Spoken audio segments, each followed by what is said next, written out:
এই অঙ্গর জন্য আমরা কিন্তু 150 কিলোমিটার দূর থেকে আমরা কিন্তু এখানে উপস্থিত হয়েছি। মই শোনা পানো যে এই যে অনুষ্ঠানটা, এই অনুষ্ঠানটা মধ্যে স্পন্সর বা পরিচালনা করেছে সম্ভবত রাজবংশী গাবুর সংগঠন, তাই না? হ্যাঁ, আচ্ছা। Progressive youth of Rajbanshi. Progressive কথাটার কথা বুঝে পাচ্ছেন তো? প্রোগ্রেসিভের মানে হচ্ছে প্রগতিশীল। জাতিটা একটা থমকে আছে, তাকে সংস্কার করিয়া প্রগতিশীল সামনে নিয়ে যাওয়া। তো মোর বিয়েতে কলেজে যাওয়ার পর মোর বিয়েতে একটা সাবজেক্ট ছিল, অ্যাডিশনাল সাবজেক্ট, তার নাম হচ্ছে এডুকেশন, শিক্ষা। সেখানে শিক্ষাবিদগুলা কি কইছে জানেন? যে what is the aim and object of education, শিক্ষার লক্ষ্য এবং উদ্দেশ্য কি? তাতে শিক্ষাবিদগুলা কইছে যে শিক্ষার লক্ষ্য এবং উদ্দেশ্য হচ্ছে জ্ঞান অর্জন করা। কিন্তু আজকালকার জামানায় আমরা দেখি যে জ্ঞান অর্জনের থেকে উপার্জনটাকে বেশি করিয়া মানুষ কিন্তু মানে আঁকড়ে ধরিছে। তো আজকে এখানকার প্রোগ্রেসিভ ইউথ অর্গানাইজেশন যে আজকে যে মানে অনুষ্ঠানটা প্রোগ্রেস করেছে বা কন্ডাক্ট করেছে বা স্পন্সর করেছে, মুই যতটুকু জানো যে এই যে গাবুর চাংরা গিলার মধ্যে একটা শিক্ষা আছে। তো মুই এই গাবুর চাংরা গিলার উদ্দেশ্যে একটা কথা কবার চাও যে মুই শুধু সুটেড বুটেড বাবু হলে হবে কি? সমাজটাকে সুটেড বুটেড বাবু পরিবার হবে। শিক্ষা যদি জ্ঞান অর্জন করা হয়, শিক্ষাবিদগুলা কথা যে শিক্ষার লক্ষ্য এবং উদ্দেশ্য হচ্ছে জ্ঞান অর্জন করা, তো এটাই যদি মানে মূল কথা বা তত্ত্বগত কথা হয়, তাহলে মুই লেখাপড়া করার পরে সমাজের প্রতি মোর দায়বদ্ধতা আছে কি নাই?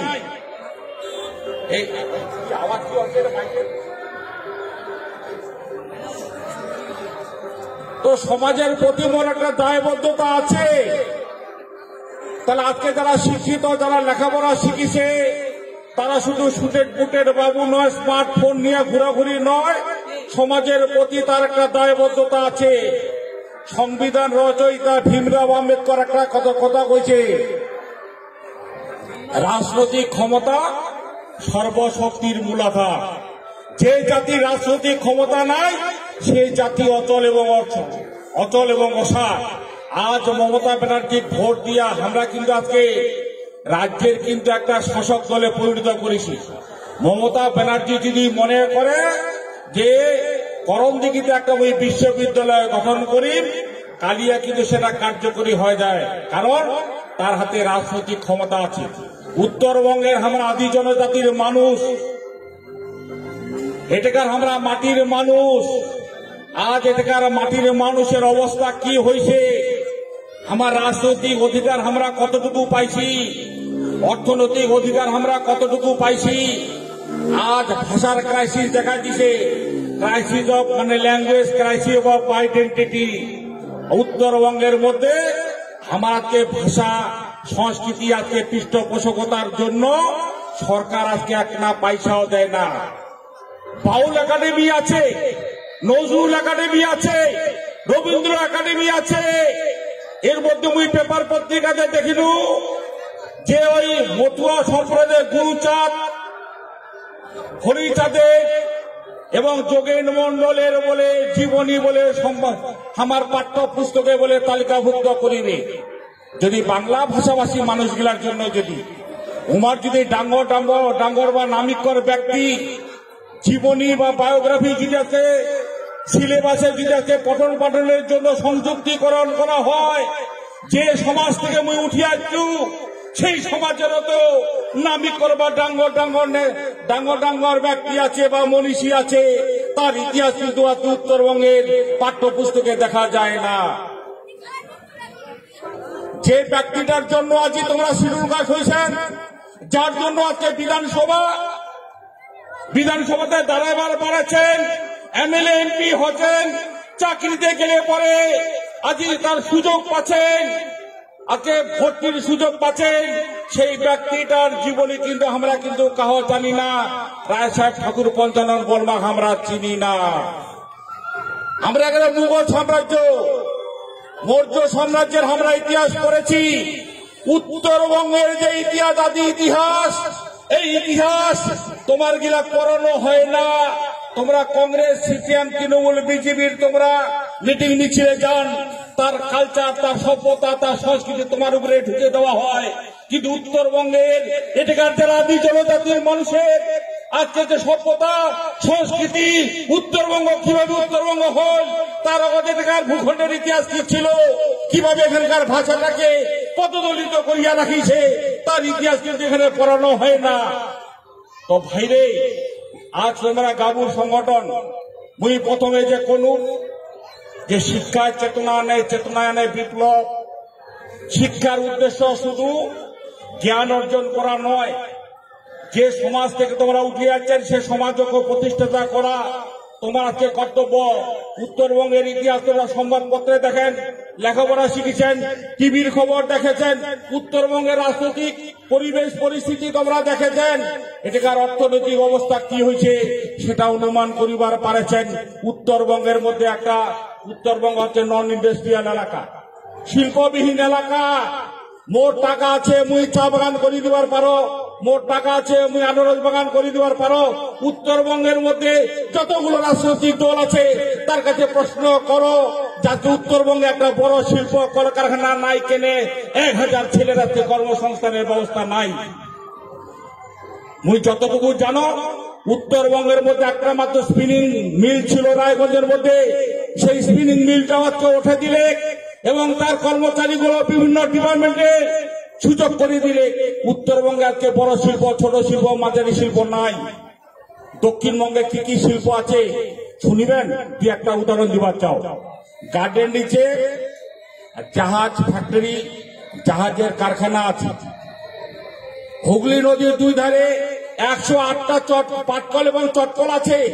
তোমরা এখানে এত উৎপাদন করেছেন, তার স্বাদ তোমরা পান না, অথচ এই পাট চলে যাচ্ছে আজকে দক্ষিণবঙ্গের হুগলি নদীর দুই ধারে 108টা পাটকল চটকল আছে। প্রতিদিন যদি তোমরা রাস্তার সামনে দাঁড়ান, এখানে হাজার হাজার ট্রাক বাস চলে যাচ্ছে, প্রাকৃতিক সম্পদ চলে যাচ্ছে, লক্ষ লক্ষ হাজার হাজার ডলার পর্যটনে এসেছে।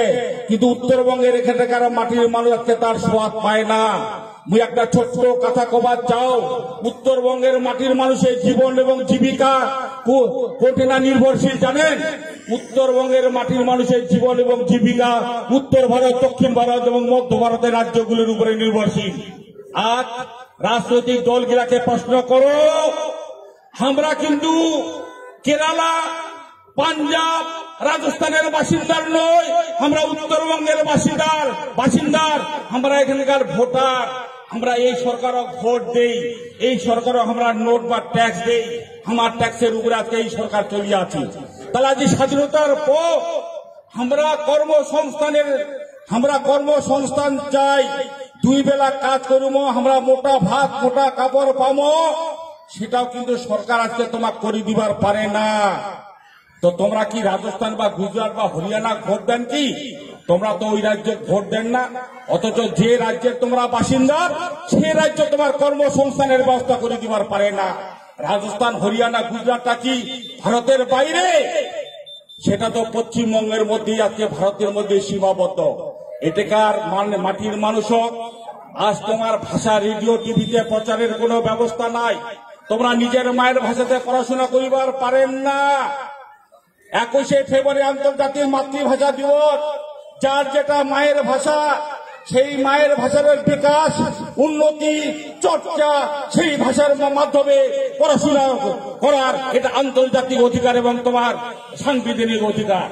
অথচ 73টা বছর চলে গেল, আজ পর্যন্ত তোমরা নিজের মায়ের ভাষাতে পড়াশোনা করিবার পারেন না। আজ দার্জিলিং যারা নর্থ বেঙ্গল ইউনিভার্সিটিতে পরিবার যান, অনেক ওখানে গোর্খা বা নেপালি ছেলে মেয়ে ওখানে পরিবার আছে। দার্জিলিং, কার্শিয়াং, কালিম্পং এটা কিন্তু পশ্চিমবঙ্গের বাইরের ভূখণ্ড নয়, পশ্চিমবঙ্গের মধ্যে সীমাবদ্ধ। নেপালি গিলা নিজের মায়ের ভাষা হয় নেপালিতে, নয়তো ইংরেজিতে পড়িয়া আজি আমরা বড় বড় পণ্ডিত, ডাক্তার, ইঞ্জিনিয়ার, প্রফেসর হচ্ছে, এসডিও হচ্ছে, বিডিও হচ্ছে, মেজর জেনারেল, কর্নেল, ব্রিগেডিয়ার হচ্ছে, না তো অফিসারকে চাকরি পাচ্ছে। তারা কিন্তু বাংলাতে পড়াশোনা করে না নেপালি গিলা। উত্তরবঙ্গের মাটির মানুষ আমরা কি ভাই বাঙালি? আমার সংস্কৃতি কি বাংলা? আজি যে এখানে যে আজকে দিনহাটা থেকে সম্ভবত মোর যেটা অনুমান তাও মুখ কয় নাই, দিনহাটা থেকে আজকে তোমার নিজের ভাষাতে আজকে সংস্কৃতি তোমরা দেখেছেন, নাচ দেখেছেন, নানা রকম তোমরা গান বাজনা দেখেছেন। এই গান বাজনা দেখিলে বাংলা সংস্কৃতি হিন্দি সংস্কৃতি ফেল, অথচ সেই ভাষাতে আজি আমরা নিজের সংস্কৃতি বাঁচানোর জন্য কোন রকম উদ্যোগ নাই। আজ আমরা নিজের ভাষাতে পড়াশোনা করিবার পারি না। আমরা একমাত্র দল এটাকার মাটির মানুষ, যদিও মুই মনে হচ্ছে যে এটা বোধহয় নন পলিটিক্যাল একটা প্ল্যাটফর্ম, অনেক কথা হয়তো রাজনৈতিক কথা মুই তুলি ধরিবার তোমার সামনে পারিবার ন। তোমরা অনুধাবন করেন যে নেতা আমার কি কবার চাচ্ছে। তো আজ আমরা আন্দোলন করিয়া দীর্ঘদিন যাবত কামতাপুর আন্দোলন আমরা দার্জিলিং, জলপাইগুড়ি, কুচবিহারে আমরা করেছি। বহু লোকের মায়ের কোল খালি হয়েছে, বহু লোক জেল গেছে, জরিমানা হয়েছে, রিয়ারেস্ট হয়েছে, সুরেন্ডার হয়েছে। তার বিনিময়ে কিন্তু আজকে আমার নিজের মায়ের যেটা ভাষা, যে ভাষাতে মুই কথা কছ, মনের ভাব প্রকাশ করেছ, এটা মোর নিজের মায়ের ভাষা বা কামতাপুরীর ভাষা। এই ভাষাতে শুধু মুই কথা কও না, এটাকার যারা নস্য শেখাচ্ছে, এটাকার যারা মাটির মানুষ আছে, তারাও এই ভাষাতে কথা কয়। আজি গর্বের বিষয়ে আমরা তাল ঠুকিয়া কবার পারি যে আজ মোর মায়ের ভাষা আজকে কামতাপুরী আজকে রাজ্য স্বীকৃত ভাষার আজকে মর্যাদা পাইছে। এই জাতির একটা টাওয়ার তৈরি হয়েছে। এর জন্য কোন বিজেপি বা সিপিএম এর এখানে কোনো অবদান নাই।